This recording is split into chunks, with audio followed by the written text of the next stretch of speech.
Саламатсыңарбы балдар? Тарбиялык сабак 9 класс. Сабактын темасы үй бүлөлүк зордук, зомбулук. Сабактын максаты үй бүлөлүк зордук, зомбулук тууралуу маалымат аласыңар. Зордук, зомбулук жөнүндө аңгемелешесиңер.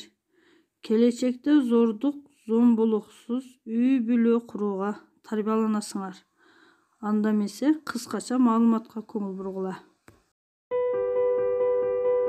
Кыргызстанда 2018 жылы 62 аял үй бүлөлүк зордук зомбулуктун айынан каза болду. 288 адам олуттуу жаракаттарды алды. Бул 350дөн ашык талкаланган үй бүлө, нечендеген балдардын энесин калышы жана түбөлүк сынган тагдырлар. Үй бүлөлүк зомбулук биздин өлкөдө кадимки көрүнүшкө айланып баратат. Мамлекет үй бүлөдөгү зомбулук жана аялдарга карата көрсөтүлгөн зомбулуктун бардык түрүн жок кылуу үчүн колдон келген аракетти жасашы керек. Кыргызстан адам укуктарын коргоо багытында маанилүү жана жоопкерчиликтүү кадам жасоодо. Үй бүлөлүк зомбулук бул кабыл алып көнгөндөй жеке жашоо эмес. Мамлекет аялдарды, балдарды, ошондой эле улгайган адамдарды, алардын ден соолугун жана кээде өмүрүн сактап калуу максатында жеке жашоого аралашууга милдеттүү. Зомбулуктун жабырлануучулары расмий катталган, ошондой эле катталбаган никеде бирге жашаган, чогуу турган никедеги аялдар, эркектер, ошондой эле балдар, кары картаңдар, чогуу жашаган туугандар болушу мүмкүн.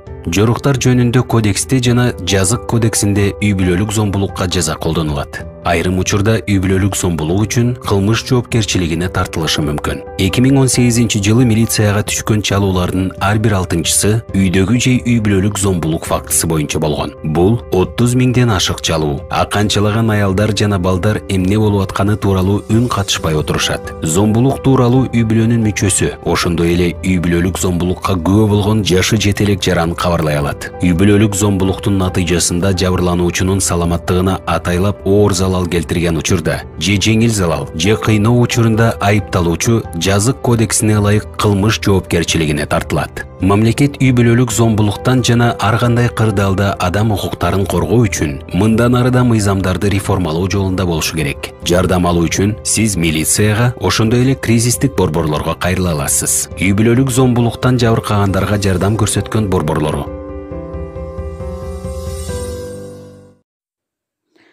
Мына силерге көрсөтүлгөн зордук, зомбулук жөнүндө маалыматты жана ошондой эле айлампаны, класстерди дептериңерге чийип, жана ошондой эле зордук, зомбулук жөнүндө өз ой пикириңерди дагы жазгыла. Силер дагы өз алдыңарча зордук, зомбулукту элестетип сүрөттөрдү тарткыла.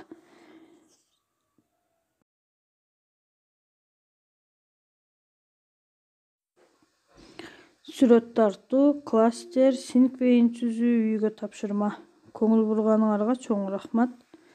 Саламатта калгыла. Кийинки сабактан көрүшкөнчө.